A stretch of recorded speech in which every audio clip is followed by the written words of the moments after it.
Hi, it's Saturday, April 18th, 2020, and this is the Product Mentor Talk. I'm Bryan Postelnek, and I'm a product manager at Angie's List. I'm a mentor in the product program. The Product Mentor Program is a global initiative in over 20 countries around the world where mentors and mentees get paired up in the field of product management to help make better decisions, better products, and most importantly, better product people. Learn more at theproductmentor.com. And today I'll be leading a conversation on tips for prioritizing your roadmap and backlog. Please post your questions to the YouTube chat, and I will do my best to answer your questions as they come in real time.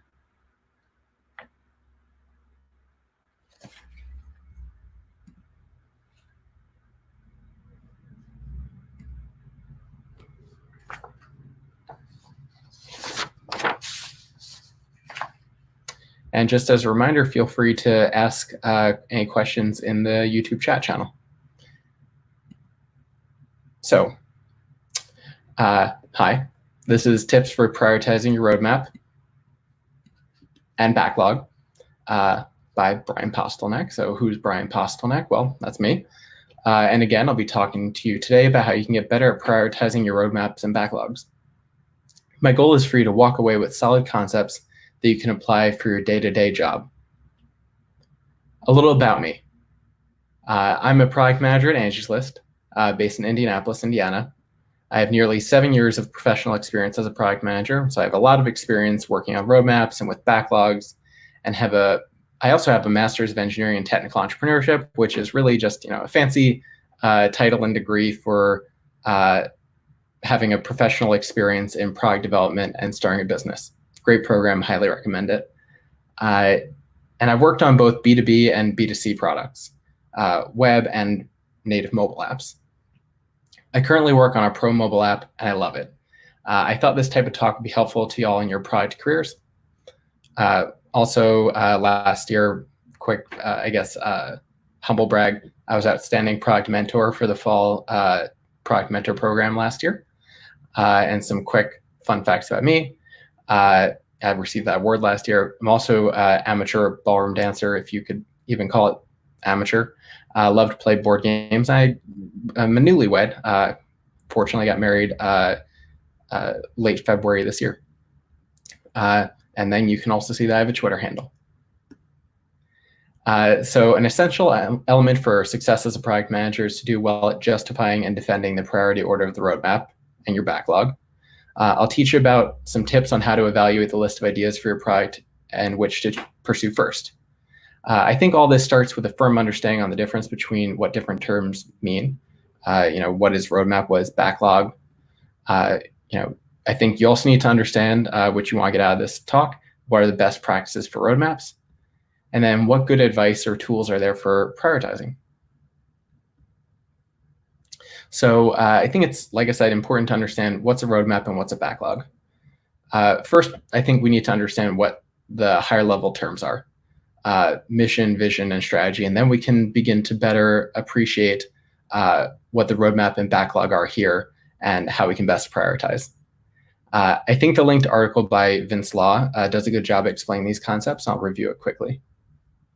So a quick look at this, mission to all the way down to execution. We go from high level, less detailed concepts. There are more ideas to more details and plans. The mission, that's the high level problem you're going to solve. It's usually not too detailed, but we'll include more about who you're going to solve it for and why. This may be something that's defined at the company level and defined for you or your product line. The vision, moving on to that, this is the big picture solution to the problem you've outlined in your mission. This is also not too detailed because you want to leave room for imagination, but has enough detail to be something that people can relate to. Mission and vision are typically long-term ideas. They don't change much unless your company is undergoing dramatic changes. Then moving on to strategy, this is a set of well-informed instructions for how you think you'll most likely achieve the vision. This can evolve as you get more data. When a strategy shifts and mission and vision do not, that's typically what people refer to as a pivot. So let's say you have all these things in place. So once you have a strategy, you can build your roadmap. The roadmap shows concrete things you'll do that are in line with the strategy that will help achieve the vision. So it all kind of ladders up. It can include milestones and timelines. It should include the outcomes you expect to achieve as you execute towards that roadmap. This should evolve as you get new data and needs to be kept up to date often. A good rule of thumb, as Vince points out in the article, is that the product roadmap, when presented, is only a snapshot in time. A backlog is just a deep review of the roadmap. It contains the prioritized list of detailed items so that the team can build, launch, measure, and learn from the product or feature releases. Backlogs will also include items that aren't on the roadmap as well, such as bugs, research tasks, and tech debt. Even small things that are low effort but are valuable may not reach the level of the roadmap, but will be in the backlog. The last item, execution, is what it sounds like. This is what you'll do each day to move along and form updates to the roadmap and backlog. So thinking about the whole framework, it should tell a good, sensible story from top to bottom and bottom to top. It should all harmonize all the way through. So to take it a step further, to think of this a little bit more conceptually, and this is very useful from the article, is what I use to help me think about these different levels, is thinking of a roadmap. I said I'm a product manager for Angie's List in Indianapolis, Indiana, and my family lives in New Jersey. So I'm thinking of a road trip from Indiana to New Jersey to visit my family. So that's my mission, and I could solve it a lot of different ways. I could fly, drive, etc. My vision for getting from Indiana to New Jersey, how I'll do it,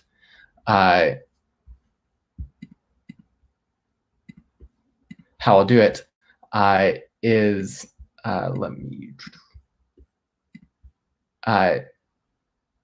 so the vision and how I'll do it is that I'll drive my Chevy Equinox from Indiana to New Jersey. So you now have a picture of what we're going to do. However, I don't know how to structure my trip. How will I decide what to prioritize on the route for my trip to achieve my vision? My strategy will be to take a route that uses major highways with many hotels along the way, so it's safe. It minimizes tolls, so I don't have to spend too much, and it takes 2 days to do, so I won't lose my sanity driving on this long trip. Then the roadmap will have the broad outline of the plans and stops to get me from Indiana to New Jersey, informed by the guidelines imposed by my strategy, which again was like it being safe. I don't want to spend too much money. It taking a short amount of time so I don't lose my sanity. My roadmap contains measurable outcomes like how much I'll expect to spend on tolls. The backlog view of this trip will contain the individual turn-by-turn directions that I'll look at each intersection. And then execution will be the actual driving. And then, hey, Neil, I saw your comment. I can post the link here. Afterward, I can post all the links to the articles that I'm talking about. If you look at the presentation, you can kind of see it down, it's cited down below. And then, so like I said, the execution will be doing the actual driving, and we can update my turn-by-turns and overall directions based on the new information. Maybe we encounter along the way traffic or a flat tire, which unfortunately has happened to me twice on a road trip to New Jersey. So now that we've gotten through terms at a framework level, and I saw in some of the comments that my banner was covering this slide before. So I just wanted to give you guys a sense of this again. I saw here from Joaquin, can I please reiterate on the roadmap? Yeah, so the roadmap, as I referred to it on this slide and in my example, the roadmap will show the concrete things that you're going to do that are in line with the strategy that will help achieve your vision. It'll include milestones and timelines. If you think about it, like in my example here, it'll be the broad outlines the broad outline of the plans and stops that'll get me from Indiana to New Jersey. And you think about, okay, so I have this roadmap, the plans that I'm going to have to get to New Jersey, that's informed by my strategy, which is, the major guidelines that I have. So, it's safe. I don't want to spend too much on this road trip. I don't want to spend too much time on this road trip because I don't want to go crazy driving for days. Hopefully that helps a little bit explain a little bit more about the roadmap.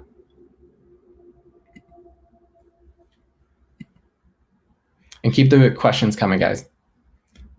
And thank you for the questions. So talked about, we've gone through this at the framework level. It's also important for product teams to know what product teams are referring to when you're using the term roadmap.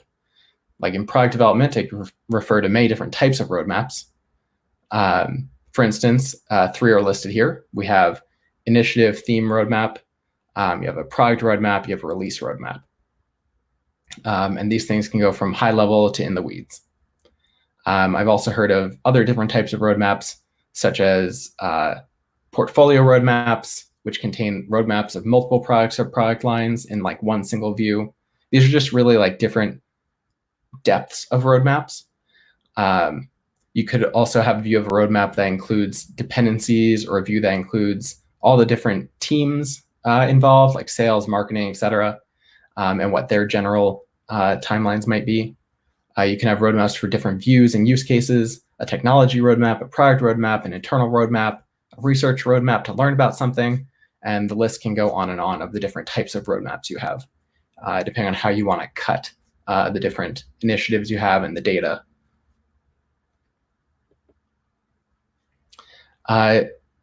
And continuing on visualizations, this one from John Cutler. I just wanted to share with you guys a few different ways to visualize the roadmap and many tools to do it. So like I said, John Cutler, and he's quite a writer about product management, suggest looking him up on Twitter. He shows his mind map concept here. His illustration allows for a clear indication of the why, the constraints, and the options for how you can move toward your team's goal. It's looking at, it's an interesting way to build a shared understanding of your roadmap and what you're going to do to achieve your goals in a very structured, natural way, as if you were talking. You could also use this to weigh out different options for how you might achieve your goal. So, I have my goal of doing X thing, and you can kind of like say it like a sentence, because it'll fulfill some desire without or while some other thing, by doing it this way. And you can have different things going off the because line, different things going off the while without line, different things going off the by line. I also have Melissa Perry. If you haven't read her book, Escaping the Build Trap, How Effective Product Management Creates Real Value. In there, in one of her articles, she shows a text-based roadmap, probably what you're used to seeing maybe in Excel. It has all the essential information to understand what path the product team is on, what the state is for any given theme, and why the product team is choosing these particular paths. She advocates for using hypotheses instead of any specific features. And this approach more clearly outlines what the uncertainties are in any area of investment. So whatever the case is for how you visualize it, your roadmap should be informed by your mission, your vision, your strategy. And then you should have a backlog ready for execution. Just be careful when communicating your roadmap and make sure those receiving your roadmap know what information to expect. As far as what we do at Angie's List right now, we have multiple product lines. So we have multiple roadmaps for each product line. And you can aggregate them all together if you want to see them all at once. But the roadmaps at our company get as granular as the initiative, and product roadmaps, and the product roadmaps that you saw a little bit earlier, but no deeper. We just kind of stay at the initiative level for our roadmaps. We use product plan for it. So we also have some additional context in there. So when you click into those roadmaps, you can read the additional details about why we're doing something. a little bit more description, talks about strategic importance. So it's nice to have that all together. And what's great about having some type of shared roadmap document, our leadership team or any other team for that matter, if they want to go look a little bit deeper into what's going on, they can tie the items in our product roadmap directly to epics and tickets in our Jira backlogs, or they can just see what's going on to have a more comfort and confidence in what we're doing. And just saw a quick question from Junior, is this being recorded? Yes, it is. This will be available on the Product Way YouTube channel through the Product Mentor. I'm sure it takes a few months to get up there, but this is being recorded and will be available afterwards.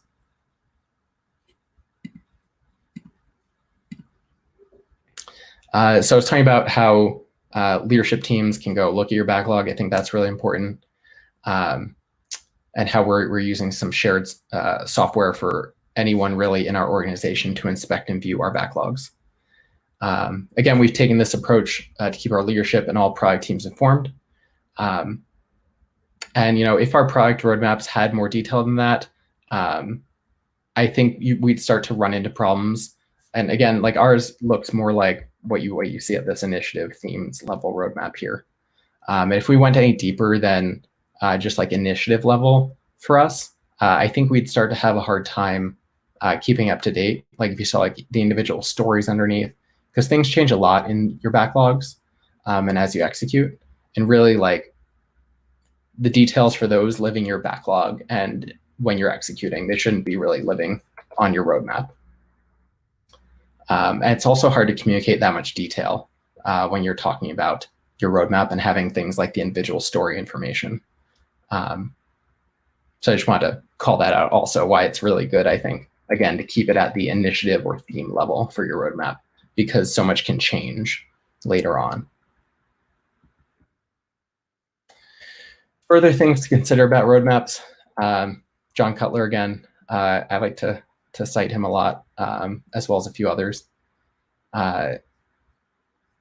And I'll take Ramsey's question real quick. So, hey, Brian, have you got any tips on what level of detail to go into when communicating your roadmap? Thanks for the question. Yes, I think you want to go, you want to be pretty high level. You want to get into, and I'll talk about it a little bit here. You want to be talking about like outcomes. You don't necessarily need to talk about here's the specific thing you'll be delivering, because the specific like tool or feature and getting into too much detail about that, it can change as you learn more and you discover a bit more. But if you're like, hey, my roadmap is I'm going to solve this problem for our customers, I think that's kind of where you want to like leave your roadmap item on. And this is what we're going to, this is the initiative, like it's going to solve this problem. And here's like the desired outcome of that. And here's how it's going to look in general, not necessarily like I'm going to deliver feature X or feature Y. I have another question from Daniel. How would I communicate dependencies on items that exist in other roadmaps? That's a great question. One that we kind of deal with at Angie's List as well, because we have different teams working on different parts of our product. Depending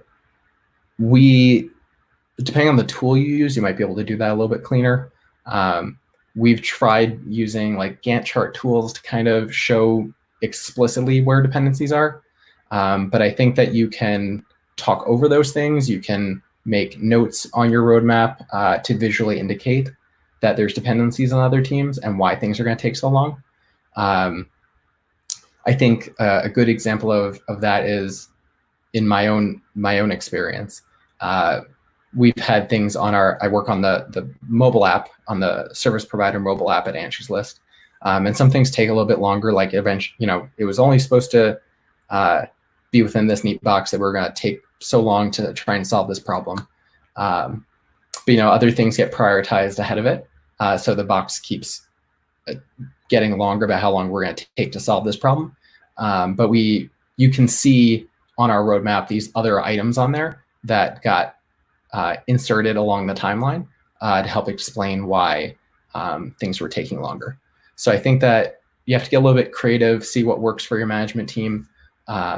We've tried a few different ways. I think probably what has worked the best is probably voicing over when you're presenting something. Hey, look, like we have this dependency, and then having some visual indicator in case people go back later to take a look at your roadmap. And also so you have something memorialized to show that there is this dependency. Question from Neil: do all roadmap items need to have measurable goals associated with them? There's probably always exceptions to the rule. I think the advice that you'll probably hear in some of these subsequent slides, which I very strongly agree with, you want some sort of goal associated with it. It can be more qualitative. It doesn't have to be necessarily some metric you're moving. It could be customers. It could be as soft as customers say very nice things about the product, or it seems to solve the problem really well, but it's hard to measure. Because I've run into situations where some things on my roadmap are really hard to measure, or will take a long time to measure.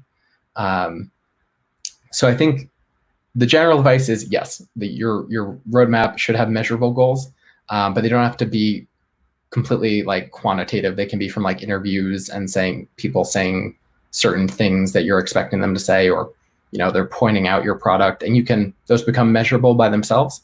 Like 8 out of 9 people pointed out this feature and said that it solved their problem really well, not necessarily conversion based. And Demba, how would you deal with potential search and development requirements when building a roadmap? For example, improving a search feature. I think you'd want to have. I think what you'd want to do, if you have something that you're going to need to do research on, which I believe your question is after, I think you have an idea of, hey, we want to solve this problem. Hey, this is how long we're going to take to do it, and you kind of just like build it into that timeline.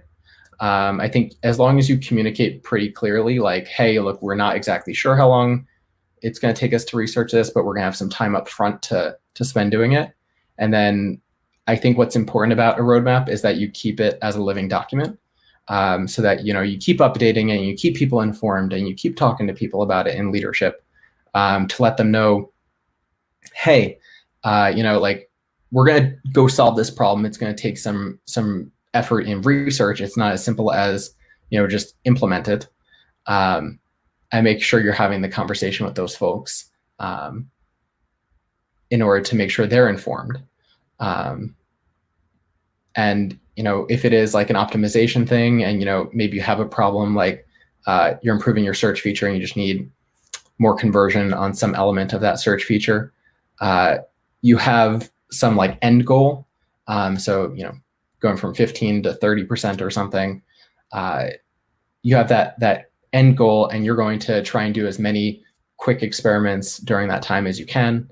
You may not hit it, which is understandable, because you don't know if it's achievable maybe, or it may be a stretch goal for your team, but you're going to really be prioritizing everything you can do within that time frame, or towards that goal within a reasonable time frame, to help move the needle on it. Thank you for the questions, everybody. Keep them coming. Happy to answer more things about roadmaps.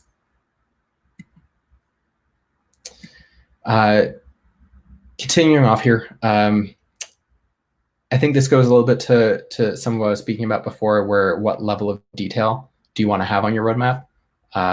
John Cutler, again, argues in his article, keep features off your roadmap, and that roadmap's not go much deeper. At a high level, he wants us to keep the roadmap at a high level, and communicate more of the outcomes than the individual details of what we're going to deliver. And I agree with this approach. It builds in flexibility and the opportunity for learning and adjusting your roadmap along the way. And we've all been there. Once you've described and shared a specific feature with a roadmap in too much detail, there are a few opportunities to switch things up. People at the leadership level, they get some picture in their head, And once you've described something too much, like that's what they latch onto. And it can be hard for anyone that you communicate to really to understand when things have changed, and then be able to think of the new thing that you're building or building toward instead of the old thing. So in his article, he also discusses that by listing features, you're positioning the product as an order taker. But we're really supposed to be empowered product teams, discovering solutions to produce certain outcomes. He also really wants us to provide specifics as we learn more. Again, not locking us in when we present the roadmap initially. And then having features on your roadmap also signals that the release is the end. It's at the end of your journey of solving this problem, but it's not.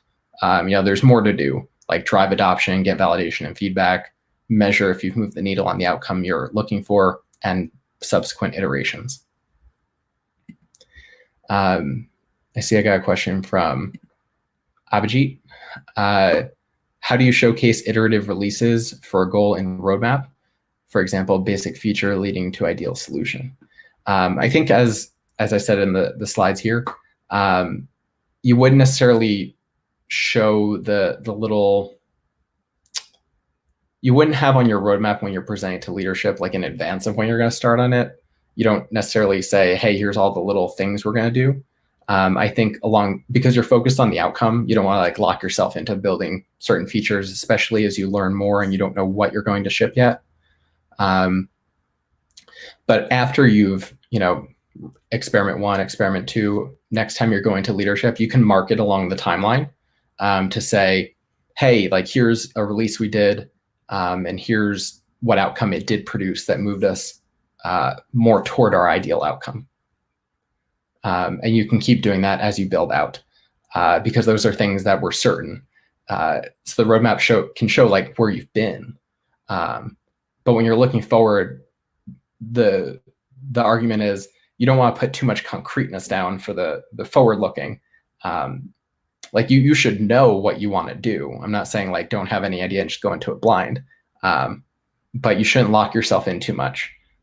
You can communicate, how you'll achieve this goal, that you will be doing iterative releases and building towards an ideal solution. And there's ways you can layer in that type of detail without getting too specific on your roadmap.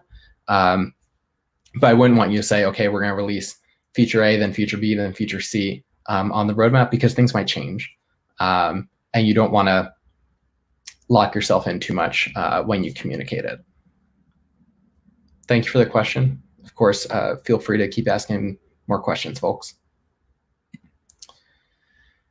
So that's what John Cutler had to say a little bit about keeping features off your roadmap. And then my favorite writer on product management, Marty Kagan, author of Inspired, How to Make Tech Products Customers Love. He talks about the same thing in articles he's written. He says product roadmaps should be very simple and high level. They should reflect your current thoughts on which objectives are most important. Is it taking the product international, supporting mobile devices, supporting additional personas, addressing key usability issues? The roadmap is not intended to be a spec, and it's not a laundry list of features. So I think that just reinforces things that I've said already about the roadmap. We're trying to keep it at this high-level view of what you're about to do. He goes on, in other writings. Another good quote from him is that feature requests are specific theories about what might help your roadmap. But at the stage of the roadmap, you really have no idea if the features described are the right ones, or if they're designed such that I'll remove that banner so you guys can read the whole quote. Sorry, I was in the middle of a quote that he had put. So at the stage of a roadmap, you really have no idea if the features described are the right ones, or if they can be just designed such that they'll be useful and usable. That will come during product discovery. To lock in specific features at the roadmap level is to effectively skip the most important part of your job, and the key to great products, which is product discovery. And that really resonates with me and really reinforces a lot of what I said, where it's like you don't want to lock yourself into specific features when you're talking about the roadmap, communicating about the roadmap.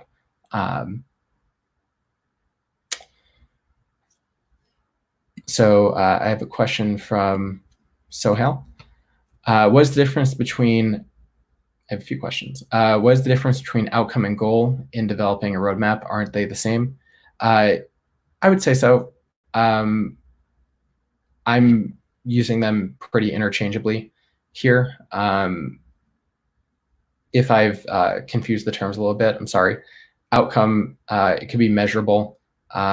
Goal, same thing. They're pretty synonymous, I believe, in the way that I've been describing them. Another question from Arthur. What is the best practice to measure rolled out features? Who is responsible and accountable? What is the best practice to measure rolled out features? As far as best practice is concerned, I would say you should, before you're even going to like build feature A, feature B, you should have some idea about like, okay, what analytics do I need for this thing when I roll it out? And what is the goal that I'm trying to hit? Even if maybe you don't have something super specific and measurable, but you know what you're going to move the needle on. You know that's going to do something. You have some idea for that. So I would say make sure you have a picture of what it is that you want to measure before you roll out the feature.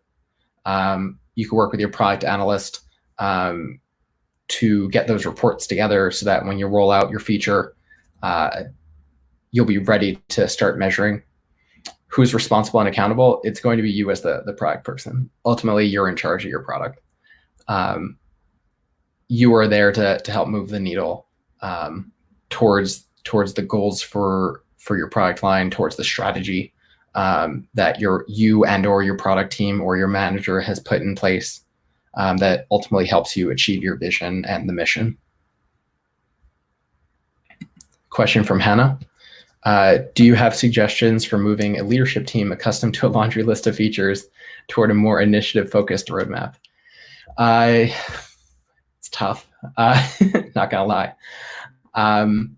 I think you can have a bit of the conversation you have that I've been having with you here, talking about why it's important to have a little bit more of a featureless roadmap and talk more at like the initiative and outcome-based level, and how you want to focus on the outcomes, and by putting things on the roadmap that are more feature specific, you start to lock yourselves in and have a little bit more inflexibility. Marty Kagan has a great series about empowered product teams that I recommend reading up on. I believe he has some tips and tricks in there about talking to your leadership team. I think it's just about understanding what they want to know, and getting them more comfortable with trusting you. So I do talk about that a little bit later, but there is this element of trust and confidence that leadership has to have in you. And sometimes a list of features that they're used to seeing gives them a lot of confidence.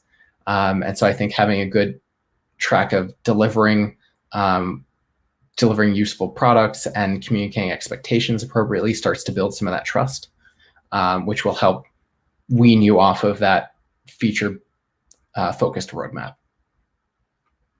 Thank you for the question. Justin, this is just a comment toward Abhijit. I'll just read it since it's here. Abhijit, audience matters too. Exec leadership likes overview and outcomes, which means they may change. PMs and team leaders would need granular views of what's being done, how, when, and intended outcomes. For sure. Like this, the roadmap is definitely for everyone. The details do get in there when you start to look at when you're talking to like your team, the people who are actually going to be executing when you get into your backlog. Question from Joseph. How do you gently tell a manager when he or she is going into too much detail? I think that you can talk offline with them maybe. It may not be the best in the middle of a presentation. So maybe having a personal conversation with them about, hey, like, I think that you're going to too much detail during some of these conversations. Here's how I think you may want to communicate this. Talk about how you're feeling about it. what some of the pros and cons are, and what kind of outcome. Like, I think it's about having the conversation well. So I'm trying to think, like, you're perceiving, this person is going into too much detail about something. You want to get on the same page about them, about, why you feel this way, and how they feel about it, and then talk toward resolution. Question from Chris. Can we talk about the process of creating a strategic roadmap? Who's involved, duration, outputs, etc.? Yeah, a strategic roadmap can take a while.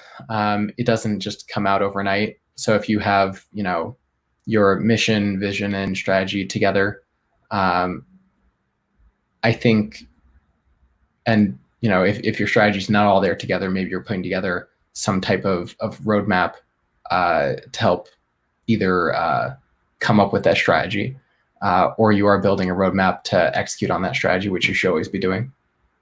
I think you should involve the people in your company that know your business really well, and have them in the process of creating a strategic roadmap.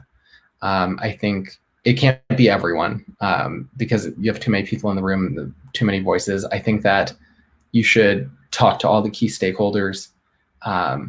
They don't necessarily have to be in the same room as you, even when you're building the roadmap, but they should be informing it.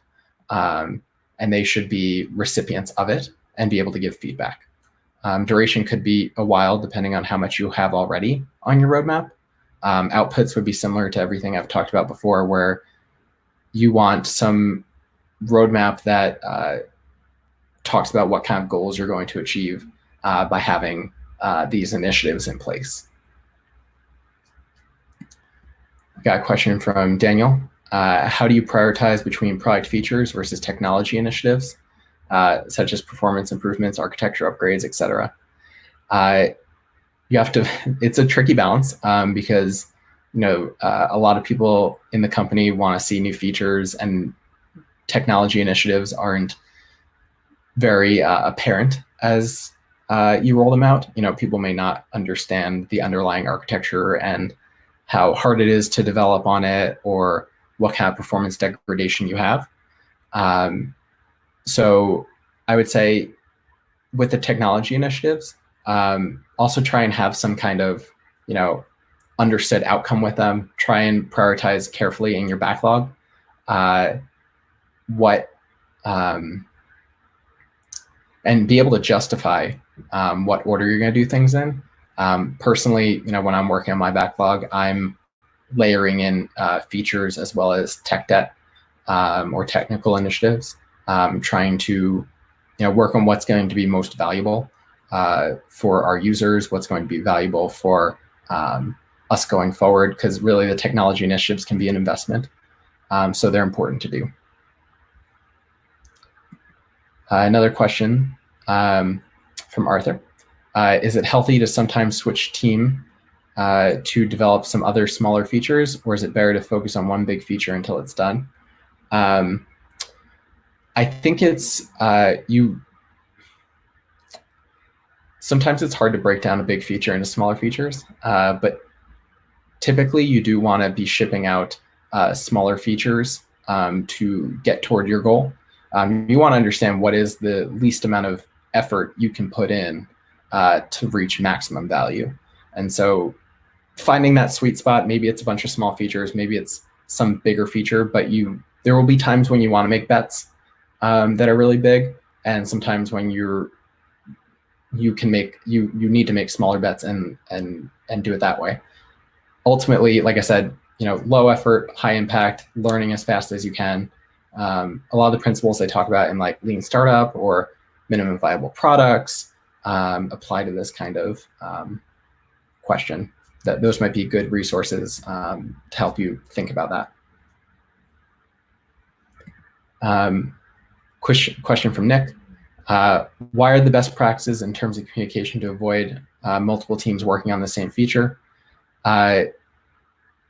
So I think that you don't want, I don't think it's bad to have multiple teams working on the same feature. It just can create a lot of dependencies and confusion and the more communication you need, the harder it is to keep everything straight. We have multiple teams working on products sometimes, and you'll have one team that's ahead of another, and that delay may cause problems in being able to actually release your feature and deliver value to your users and solve their problems. Sometimes when you're working between two teams, depending on how close in proximity they are, how well they work with each other, you might, one team's doing the front end, maybe the other team's doing the back end.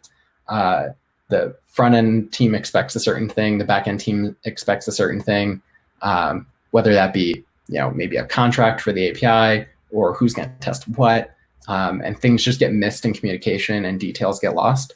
And sometimes it's better to keep things to your just one team, so that you can keep all, because your communication is already so focused and centralized.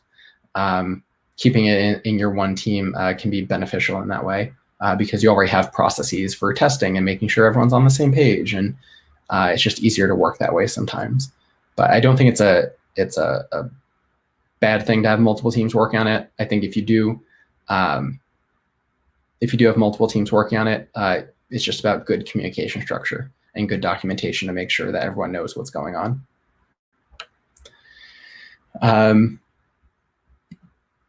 Question from Neil.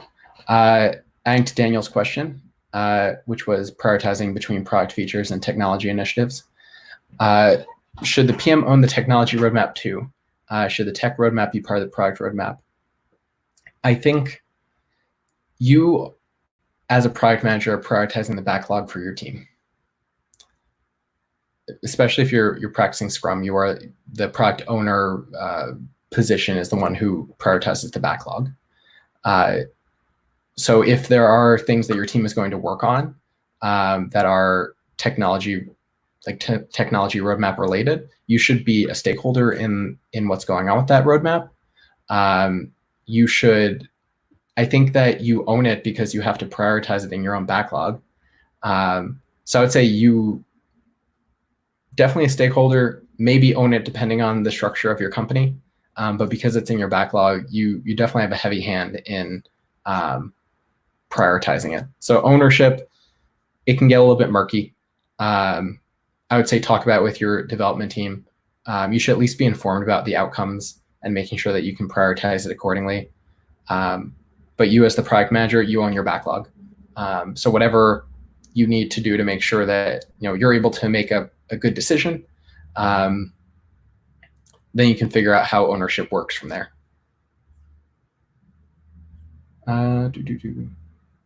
I think, do I have any other questions? I think I answered this question already. I talked about communication. And then a question from Sam. I assume that the product strategy would be a way of executing the roadmap, but from today's presentation, I've learned that the product roadmap falls within the strategy. Is the semantics or the terms reversible? I think the way that we typically think about it is that the roadmap does fall within the strategy. I think that the strategy is always like the higher level thing, and the roadmap serves that. The roadmap is going to be that thing that says, here are the things we're going to do at a high level, and here are the outcomes we're going to get, and that helps us execute along the strategy. So I think you could have some strategy with it. You could talk about like the strategy of your roadmap. I think that's fair, like why you're going to put one thing before another.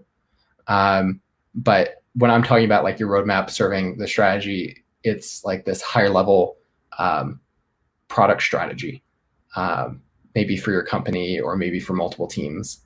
So I think to answer your question, you could use the word strategy in a few different spots. It's a little bit of a nebulous term, but I think your roadmap should be reflecting what your strategy is.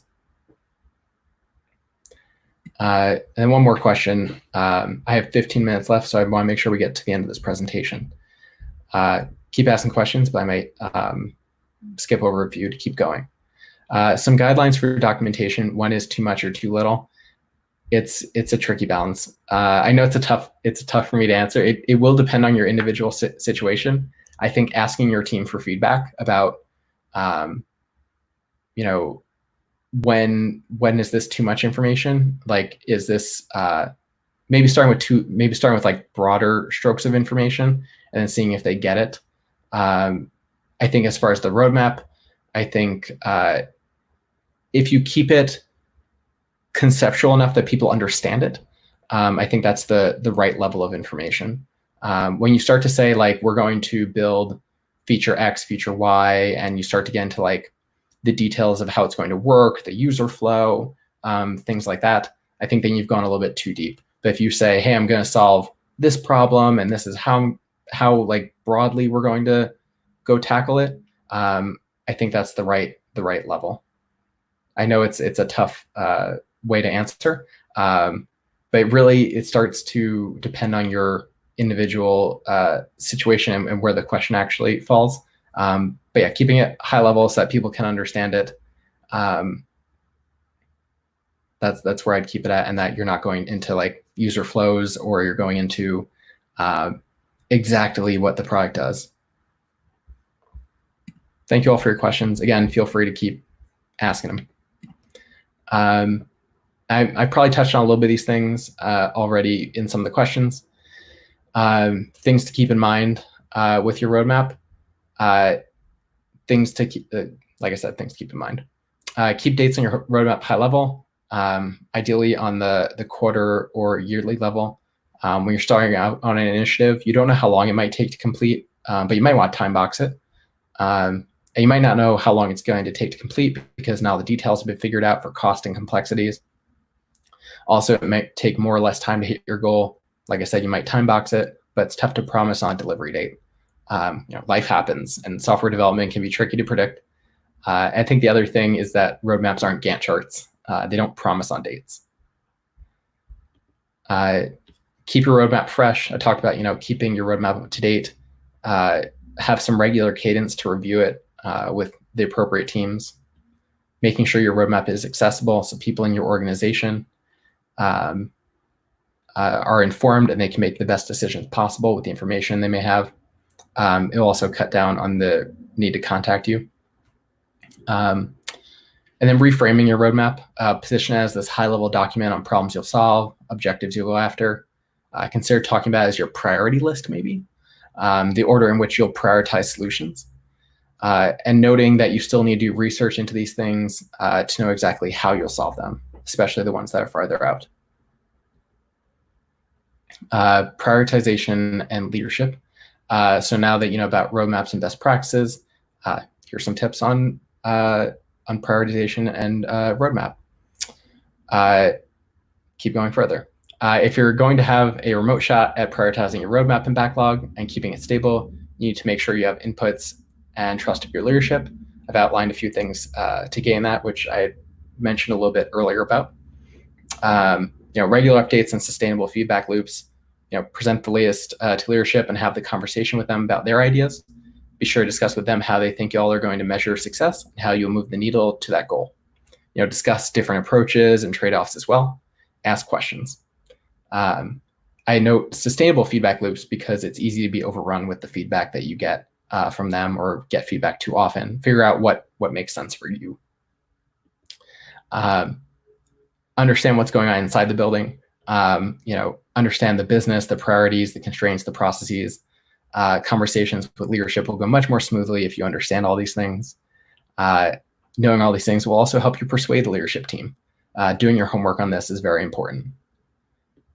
And then the last thing is understand what's going on outside the building. Understand your users, your market, your customers, your stakeholders. This is critical to building good product. Another key input to persuading leadership and building priority, building that confidence. It's important to understand the forces outside of the building to understand what's going on out there.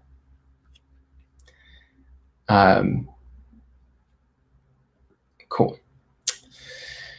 So now that we've talked about how to get inputs to your roadmap, you want to think about how to build your prioritized list in a justifiable, repeatable way. I've noted a few calculators here that I'll run through quickly. These can be used to quantitatively build out the case for how your list is prioritized. They can help you make more informed decisions, but aren't necessarily going to output exactly what you should do. So just use them as ways to help you make decisions. There's many calculators out there. It's worth researching, keeping up with new ones that are coming out. No matter what, be sure to, if you're going to use one of these, be sure that you can show how you got to your conclusions at the end. So you can show anyone who asks and how you came to your conclusion. Here I have the RICE framework. This framework leverages, what's the reach of the product, what's the impact, the confidence that you have in it, divided by the effort. And you get some score that indicates the total impact per time worked. Another one is the impact versus effort matrix, which I talked about a little bit earlier. Things that you should prioritize, high impact and low effort are always great things to be working on. High impact, high effort, those are things that are a little bit harder to do, involve your strategy and requires planning. I think this is a great model to help frame some of the products that some of the things you might do. You could score your different features, create some custom priority scorecard, weighting different aspects of it, getting some kind of score out of it so that you can use to inform the priority of different items. The Kano model, love this one. Figure out where your users' needs fit along the model, whether it's attractive needs, performance needs, or basic needs. Cost of delay, which is another one. This one was a little bit newer to me, but it's the idea of cost of delay divided by duration. You take estimated inputs about what will happen if you delay release of any given feature or initiative, and you generate a score for that. You could play around with what a given solution or set of solutions are and how big they are in order to reduce the overall cost over time. Ultimately, with this, you're trying to understand what are we losing out on by not taking this opportunity, and then in what order should we take on several opportunities to minimize cost over time. There's some good articles linked in there for this.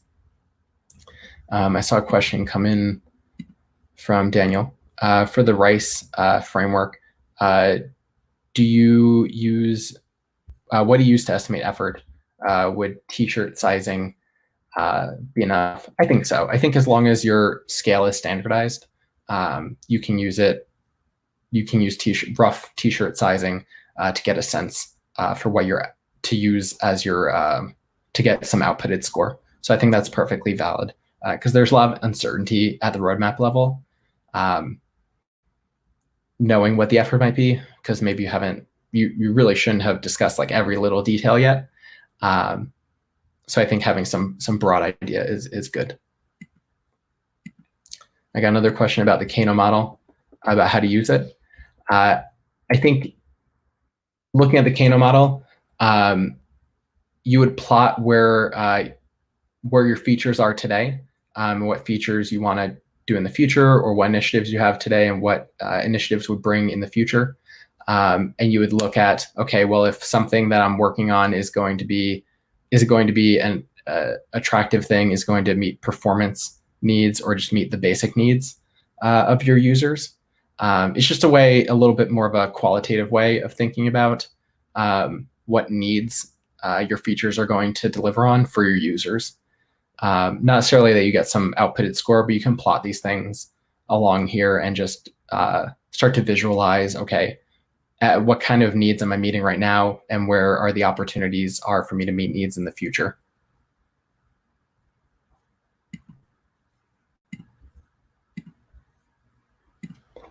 Okay, talked a little bit about cost of delay divided by duration. Some tactical backlog tips, since I mentioned tips for prioritizing your roadmap and backlog. You can use any of these, calculators that I talked about before to help give you an idea of how you might prioritize things. But here's some general tips for your backlog. You do want to keep your backlog in sync with your roadmap, layering in tech debt and bugs. Like I said earlier, working with engineering to understand the importance of tech debt. understand the case as you would for anything else in your roadmap or in your backlog. Your backlog is the source of truth and should reflect reality. If someone comes to look at it on it, they should be able to understand what's going on without much question. There's no second backlog. There's only one prioritized backlog for your team. Only keep important items that you're likely to work on. This is just what I've learned over the years. It's hard to prioritize your backlog when it's dirty and infinitely long. There's just like notes in there, things that you're not sure you're going to do. I've gone in, I've been pretty good about deleting things in the past or closing them, move the items to a different document. They'll come up again somewhere somehow. If you haven't gotten to something in a very long time, that's a pretty good indicator that's probably not going to happen. I think, if I were to have an ideal backlog, it might only have 3 months of what I might work on. Start with basic details in your backlog and build from there. I think a lot of the time where I struggle with my backlog is, just starting to get things in there. I keep it on some separate to-do list. I don't write things up. I think, just starting to get things in there and then building on those details, if you know that you're going to start working on it or you want to investigate it, it's better to have that representation in your backlog and have basic information about each item than it is to have nothing there, because people might look at your backlog and wonder, oh, he said he was going to work on that, or but when I look in that backlog, I see nothing there. Again, it builds confidence with your team and leadership to have a representation of what's next, even if it's not full of exact requirements in your backlog. So you can get started today and build out details in your backlog items as you have more information. Start at the high level and color it in. And then ask others in your organization for tips and tricks for organizing your backlog. We use Jira for our backlog. I have and we have Android and iOS teams and other mobile product managers. I talk to the other mobile PMs in my organization and see how they keep their backlog organized and how to make sure it communicates the right information. And I leverage those tips in my backlog. So at the start of the presentation, I sought to answer a few questions. What is a roadmap and backlog? What are best practices for roadmaps? And what is good advice or tools for prioritizing? I think 3 main things that I did want to take away from this conversation. And we talked about a lot of great stuff. Roadmaps aren't backlogs. Roadmaps focus on the outcomes. It's not a list of features and details. Backlogs are really for that kind of information, for the features and details. And backlogs are there for you right before you go to execute. Show your work. It's another way of saying you should be sure to communicate and justify why something is prioritized in a given way. If you're asked, even if you're not asked, for yourself, I think gives you a lot of confidence. However you inform priority using any of the tools I talked about today, be sure to show the work or have it available to talk about. And you should end up with better decisions if you've thought through it and have some way of justifying what you're going to do. And then also remember that a view of a roadmap or a backlog is just a snapshot in time. I think whenever we look at roadmaps or backlogs, we tend to think they're these fixed things that can't change. But they're always evolving based on new information, new priorities, whether they're coming from leadership or from your team or new information that you've gotten. But backlog and roadmaps are evolving documents. So be sure to remember that and use them in conversations to have trade-off decisions. And it's okay if they're changing. If somebody comes to look at them, it's okay if the backlog is changing since the last time they saw it, and expectations should be set that way. And you can always have a conversation with someone if it has changed since the last time they looked at it, to let them know, hey, this is how my backlog or my roadmap works, and that this is what led to this change. So that's the talk. Thank you all for joining me today.